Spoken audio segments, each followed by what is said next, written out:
on va parler d'une affaire, et ça je prends ici, je fais une mise au point importante et tout de suite. Il y a un sujet qui a retenu l'attention du côté d'Outremont.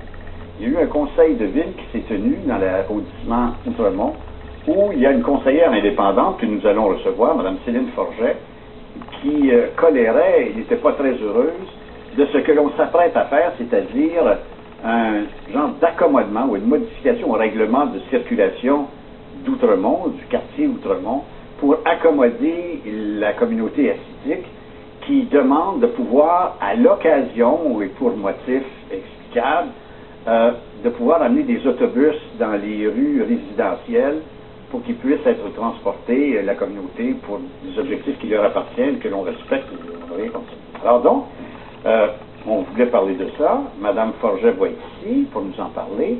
Et nous avons tenté de communiquer et nous avons réussi à rejoindre le porte-parole de la communauté hassidique, M. Max Lieberman, notre recherchiste, et j'ai été témoin de la conversation. Alors, c'est vous dire que je vous transmets donc en direct ce qui en a été, une invitation que nous avons placée, disant, voulez-vous venir, s'il vous plaît, nous expliquer pourquoi il y aurait ce genre de modification à un règlement. Ça n'a pas été long. M. Lieberman a dit, vous êtes des antisémites, vous autres à TVA, vous essayez toujours de nous prendre puis de nous harceler, puis vous mettez sur notre dos parce qu'on est juif. Si vous en parlez de ce dossier-là, je vous avertis, j'enregistre l'émission et je vous poursuis.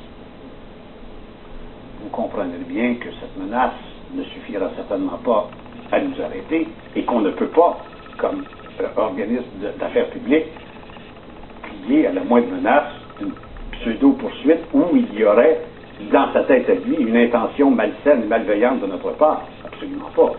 Nous voulons parler de ce phénomène, qui est un phénomène d'ordre public, qui a eu un conseil de ville où ça a brassé, on veut savoir pourquoi il y aurait des modifications de fait dans le transport public d'autobus loués, de grands transporteurs, pour aller, je ne sais pas, à quelques fêtes religieuses et ou organisation de leur communauté, ce qu'ils ont le droit de faire, bien sûr, que l'on ne questionne pas non plus, et pourquoi il y aurait cet accommodement. Et ils nous répondent dans l'argumentaire, si c'était des autobus de Québécois, vous ne diriez pas un mot.